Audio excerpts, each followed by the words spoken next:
Bonsoir à toutes et à tous, vous regardez L24 News. Merci de nous rejoindre pour cette nouvelle édition africaine.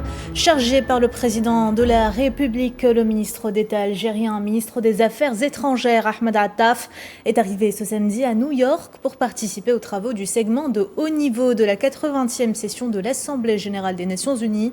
À cette occasion, Ahmed Attaf représentera l'Algérie au débat général de l'AG prévu du 23 au 30 septembre 2025 et prendra part à plusieurs réunions de haut niveau au Conseil de sécurité onusien. Le ministre d'État participera par ailleurs aux réunions programmées dans le cadre des groupes géopolitiques auxquels appartient l'Algérie, à l'instar de l'Union africaine.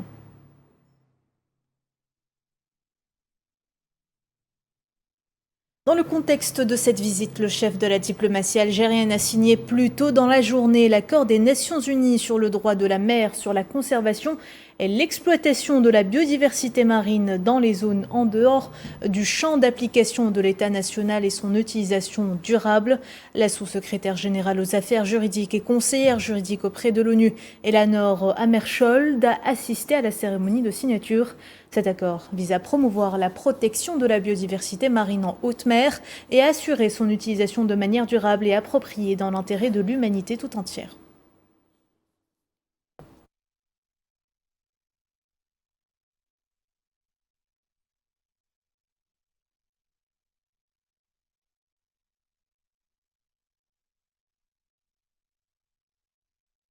On passe au dossier de ce journal. Nouvelle provocation malienne à l'égard de l'Algérie.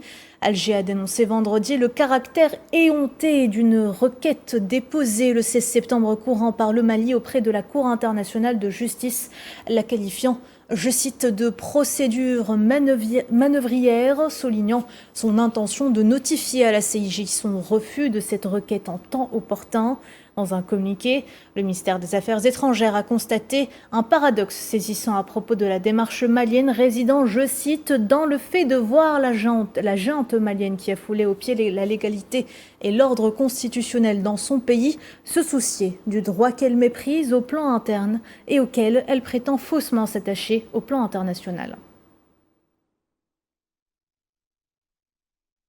Dans ce contexte, nous avons contacté Kamal Mansari, directeur de publication au Jeune Indépendant, fin connaisseur des questions africaines et internationales, pour nous éclairer justement sur la nature du régime malien ainsi que sur les objectifs insidieux de cette manœuvre. On écoute. Nous constatons aujourd'hui qu'à travers la posture prise par le régime de Bamako, que nous sommes face à une situation dans laquelle le pouvoir à Bamako s'illustre ou s'engage dans une forfaiture par rapport au droit international et par rapport au respect des relations entre les États, notamment s'agissant du cas de l'Algérie. Nous avons vu comment les Maliens, depuis plusieurs mois ou depuis plusieurs années, ont pris cette posture hostile à l'égard de l'Algérie. Ils pensent ou veulent faire croire que l'Algérie est un pays ennemi, qui on veut au peuple malien ou au régime malien, mais en réalité c'est un régime qui s'est empêtré dans une logique de fuite en avant, notamment à travers son refus de revenir à la légalité au niveau local, c'est-à-dire au niveau interne.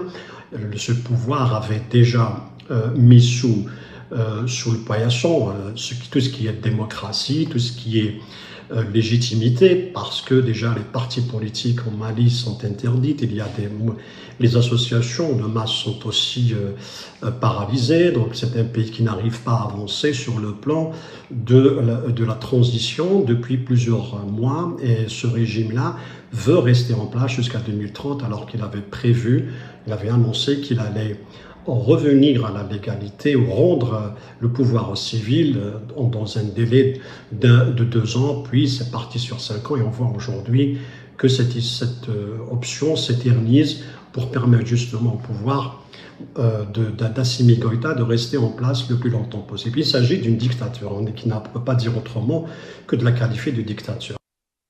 Kamal Mansari a également tenté de décrypter et d'analyser les motivations de cette démarche injustifiée de Bamako, ainsi que l'étonnante multiplication des provocations.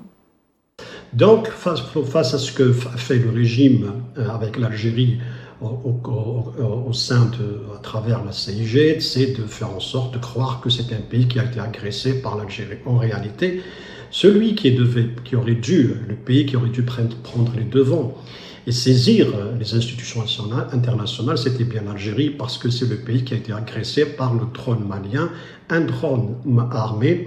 Mais comme l'Algérie avait formulé au préalable aux autorités maliennes qu'elle vienne, lorsqu'il y a eu cette première constatation de la mise hors d'état de nuire de ce drone. Donc il était question pour les autorités maliennes de saisir ou travailler avec l'Algérie pour démontrer sur le plan technique, parce que l'Algérie avait été prête à fournir les éléments techniques, que ce soit aux autorités maliennes ou toute autre institution qui serait amenée, que ce soit à travers un arbitrage ou directement, à voir les paramètres, ou bien toutes les données techniques qui démontrent que ce drone a bel et bien agressé et est entré au sein du territoire algérien. Mais comme on voit apparemment, parce que le jeu fait par les Maliens ressemble proprement à un jeu qui est déjà engagé et élaboré et pris par d'autres pays de la région, donc on voit un peu le fait d'aller vers des institutions internationales, c'est un jeu qui a toujours été pris par les Marocains s'agissant de l'Algérie, c'est-à-dire amener l'Algérie vers une confrontation légale avec le Mali. Mais l'Algérie ne pouvait probablement, donc on a vu le communiqué du ministère des Affaires étrangères qui clarifiait et disait que l'Algérie allait répondre par les moyens diplomatiques et par les moyens légaux à cette démarche malienne, une démarche qui ressemble, comme je viens de le citer, à une forfaiture, du moment que le problème sur le plan bilatéral n'a pas été réglé. Donc l'Algérie n'est pas un pays qui agresse, n'est pas un pays qui s'immisce dans les affaires maliennes, mais comme les Maliens et le régime malien a pris la route ou la voie de l'agression et de l'oppression contre une population du nord du Mali, donc les Touaregs, donc il était forcément, ça devait un jour ou l'autre se terminer par un tel incident lorsque les militaires maliens ont cru que par la force ils allaient régler un problème qui persiste depuis les accords d'Alger et qui persiste aussi depuis l'indépendance de ce pays en 1960. L'Algérie est dans son droit de répondre, bien évidemment, elle est dans son droit de réagir à ça, mais la Cour internationale de justice ne va pas aller vers donner un avis dans l'immédiat, parce que les juristes répondront aussi sur la question. Donc on saura qu'il n'y a pas de conflit entre les deux États, il n'y a pas un cas de casus belli réel entre les deux pays, ce qu'il y a une crise parce que l'Algérie a pris la position de défendre les principes de la charte de l'UA, de l'Union africaine plutôt, celle qui ne reconnaît pas les pouvoirs nés ou découlant de l'utilisation des coups d'État et de la force. Donc l'Algérie, c'est pour cela que l'Algérie est aujourd'hui attaquée pour sa position, que ce soit au sein des institutions internationales, comme on voit avec Israël et le Mali et le Maroc, et parce qu'elle reste convaincue, elle reste attachée au respect de la légalité. Et je rappelle encore une fois, tout le monde le sait, c'est-à-dire que l'Algérie ne possède pas une armée qui agit au-delà de ses frontières, c'est une armée qui agit à l'intérieur de ses frontières, elle protège ses frontières. C'est pour cela que le drone est entré et que l'armée algérienne n'a pas hésité à le neutraliser par les moyens qui lui reviennent, ce sont les moyens légaux, légitimes et indiscutables. Voilà donc un dossier que nous suivrons de près sur Al24 News. L'Algérie, champion africain de la lutte contre le terrorisme, avec une démarche multidimensionnelle centrée, en plus de l'aspect sécuritaire, sur le développement économique et social, ainsi que sur le vecteur culturel, levier de la lutte contre la radicalisation.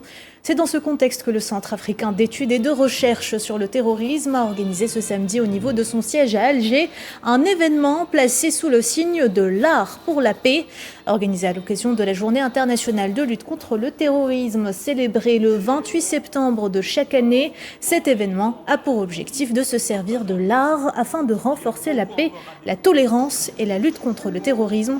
Selon le directeur par intérim du CAERT, la paix est un élément indispensable et non négociable pour les États membres de l'Union africaine, car elle constitue le fondement du développement et de la prospérité dans le continent. On écoute. L'Afrique est un continent de jeunesse, de créativité et de promesses illimitées. Pourtant, ses richesses sont trop souvent menacées par le terrorisme l'extrémisme violent et les conflits armés. Des forces qui non seulement ôtent des vies, mais cherchent aussi à effacer notre histoire, à piller notre patrimoine et à fracturer nos sociétés. Nous devons répondre avec une clarté absolue. La paix n'est pas négociable. Elle est le fondement de notre développement, la condition de notre prospérité et le ciment de notre unité continentale. Et c'est ici que l'art devient une arme douce. La paix n'est pas un héritage à attendre, c'est une construction quotidienne, une responsabilité partagée, une promesse que nous devons tenir pour les générations futures. Cette deuxième édition d'Art for Peace, je ne sais pas pourquoi, mais je dis de Africa for Peace, mais effectivement, là ne va pas sans l'autre, porte donc un message au monde. L'Afrique refuse la peur, l'Afrique choisit la paix.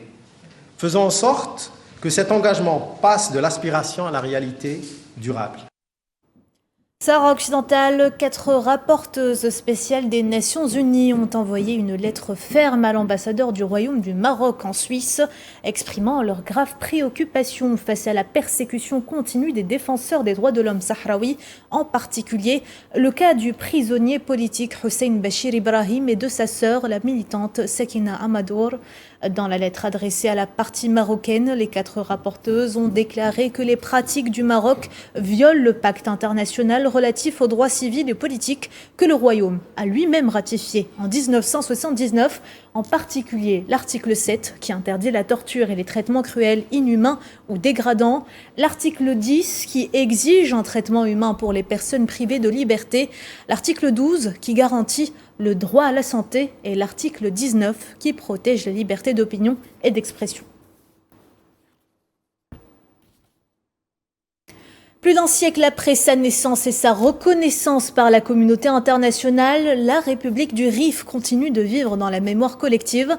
À Bruxelles, la diaspora s'est unie aux militants européens solidaires pour porter la cause rifaine sur la scène internationale, bien que cette dernière fait partie de la lutte du continent africain et demeure une des plaies béantes de l'Afrique. Maria Schreier.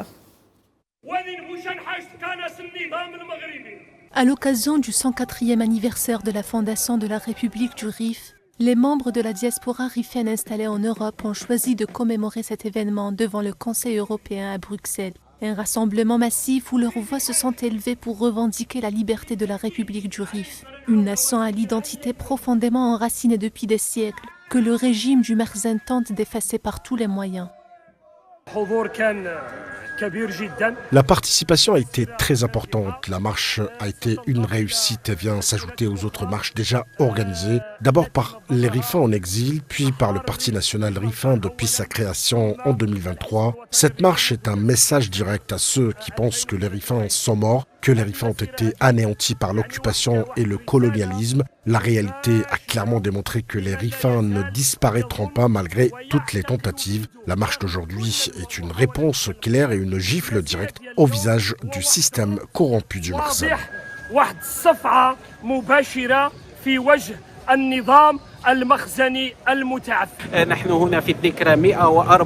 Nous sommes réunis aujourd'hui à l'occasion du 104e anniversaire de l'indépendance de la République du Rif qui appartient désormais à chaque Rifin et Rifaine, jeunes et moins jeunes. Même la société belge soutient désormais la cause rifaine, en particulier celle de la République du Rif. Les Rifins sont présents pour défendre cette cause à travers le Parti national Rifin. La cause est restée vivante. Il y a un point important que je souhaite souligner. Il faut mettre fin à l'accostage des navires sionistes dans la République du Rif.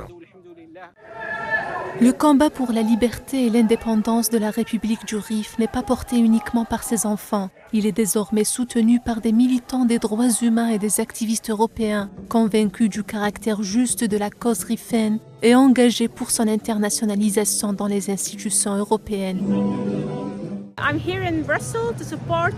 Je suis ici à Bruxelles pour soutenir la population de la République du Rif. Nous aspirons à la liberté pour la République du Rif. Aujourd'hui, c'est le 104e anniversaire de la naissance de l'État rifin, mais malheureusement, le peuple ne peut plus retourner chez lui au Rif à cause de la dictature de Mohamed VI. C'est pour cela que je suis ici, à Bruxelles, pour défendre cette cause. parce que cette cause est avant tout une histoire de sacrifice. Face aux violations perpétrées par l'occupation marocaine contre les Rifins et leurs terres, la marche de Bruxelles a aussi été l'occasion d'exiger que le Merzen rende des comptes pour ses crimes à l'encontre du peuple Rifin.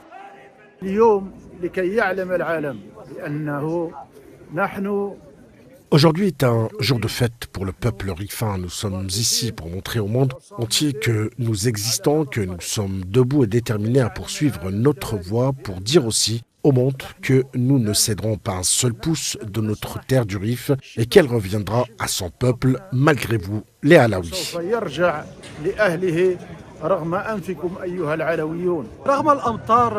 Malgré la pluie et le temps instable, nous, en tant que diaspora rifaine établie ici en Belgique, dans la capitale Bruxelles, souhaitons rendre hommage à tout le peuple rifin à l'occasion de l'anniversaire de l'indépendance du Rif et de la journée nationale du Rif, et aussi afin de transmettre un message clair à la mafia alaouite, les colonisateurs marocains. Nous affirmons que nous allons reprendre notre terre. Nous sommes résolus à internationaliser la cause afin que la question rifaine acquiert une véritable importance dans un avenir proche. L'internationalisation de la cause de la République du Rif et la transmission de la voix rifaine à l'opinion publique mondiale ne peuvent se faire que par une lutte pacifique, portée par un peuple dont l'unique aspiration reste la liberté et l'indépendance. Toujours dans l'actualité maghrébine, la Tunisie a connu une croissance de son PIB de 2,4% au premier semestre 2025 d'après le rapport d'exécution du budget dévoilé cette semaine par le ministère des Finances. Ce dernier indique également que le taux de chômage a baissé pour se situer à 15,3%, tandis que l'inflation a connu une relative stabilisation pour atteindre 5,4%.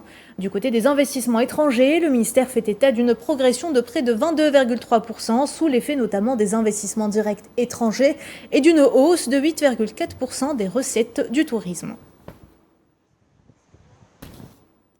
Un an, jour pour jour, après la mise en place de son gouvernement de second mandat, le président mauritanien Mohamed Ould Cheikh El Ghazouani a procédé à un remaniement partiel touchant environ un tiers de son équipe.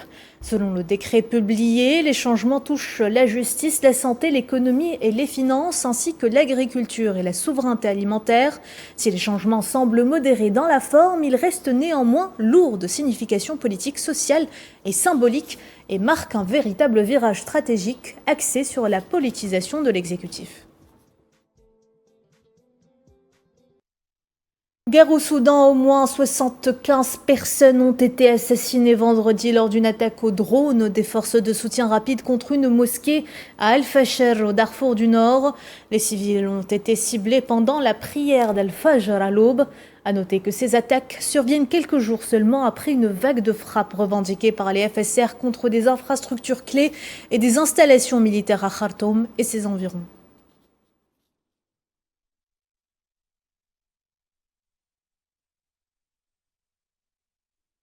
À ce propos, le président de la Commission de l'Union africaine, Mahmoud Ali Youssouf, a fermement condamné l'attaque menée par les FSR Al-Fasher, qualifiant cet acte de violation flagrante des droits humains et du droit humanitaire international.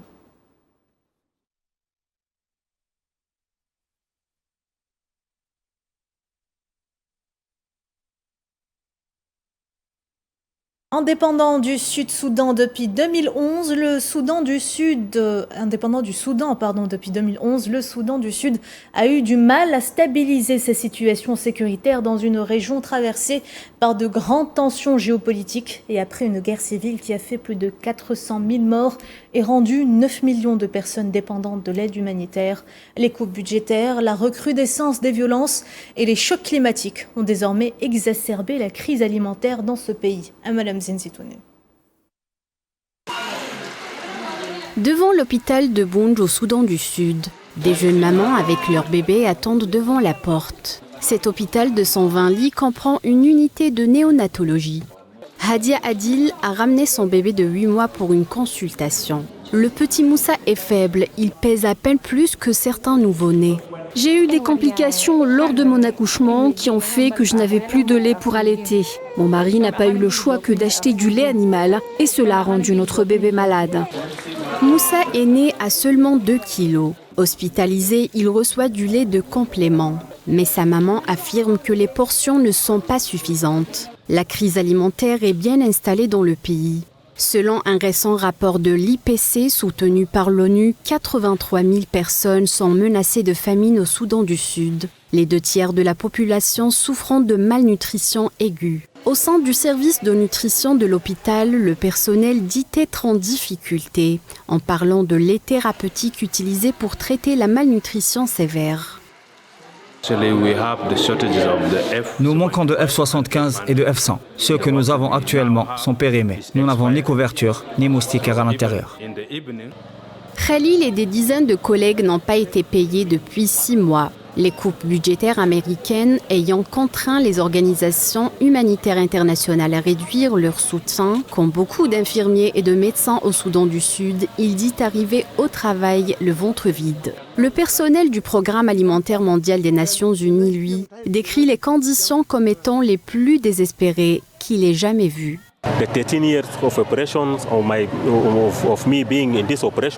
Depuis 13 ans que je participe à cette opération, je n'ai jamais été témoin de telle situation. J'ai participé aux opérations au Darfour. C'était horrible, mais on était encore en situation d'urgence. Cette fois-ci, avec les réfugiés qui sont restés dans le camp pendant plus de 10 ans et qui nous disent aujourd'hui qu'ils n'ont aucune possibilité de subsistance, c'est évidemment un défi qui me préoccupe énormément. Les mauvaises récoltes, les inondations généralisées et un manque d'investissement dans l'agriculture ont laissé le pays profondément dépendant de l'aide, selon le directeur de Save the Children. Les familles manquent de nourriture. Les récoltes n'ont pas été bonnes ces 2 dernières années à cause des inondations dans certaines régions, mais aussi du manque d'investissement dans l'agriculture et les activités de subsistance à travers le pays. Ainsi, plus de 9 millions de personnes ont toujours dépendu de l'aide humanitaire et de l'aide au développement au Soudan du Sud. Les réductions d'aide ont donc eu un impact considérable sur nous, car notre pays dépendait principalement de l'aide internationale. Coupe budgétaire et sous-financement des programmes humanitaires. Principale cause de la crise alimentaire et de la violence au Soudan du Sud. Une situation combinée aux impacts de la guerre au Soudan voisin, au chaos climatique et aux pressions économiques, déplaçant ainsi des millions de personnes et mis des millions d'autres en danger de faim dans ce pays de la Corne d'Afrique. Toujours dans la même région, le Conseil de paix et de sécurité de l'Union africaine s'est réuni vendredi sous la présidence de la République d'Angola pour examiner et suivre la situation en République centrafricaine, réaffirmant son soutien au processus électoral dans ce pays. Lors de la séance de débat, les membres du CPS ont consacré leurs interventions à la formulation d'un ensemble de recommandations visant à débloquer la situation en République centrafricaine et à aller de l'avant vers l'instauration de la paix et de la sécurité.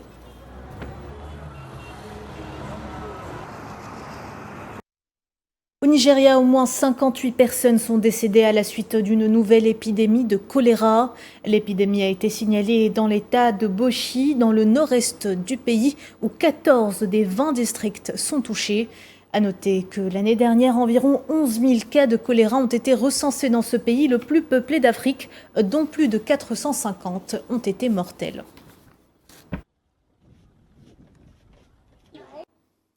Face à Alassane Ouattara qui brigue un nouveau mandat, 4 opposants ont rejoint la course à la présidentielle du 25 octobre 2025 en Côte d'Ivoire. Il s'agit de l'ex-première dame Simonet Yvette, de 2 anciens ministres de Laurent Gbagbo, ainsi que l'homme d'affaires Jean-Louis Billon. Le président Alassane Ouattara, 83 ans, dont 14 à la tête de la Côte d'Ivoire, fait office de grand favori pour ces élections face à une opposition morcelée.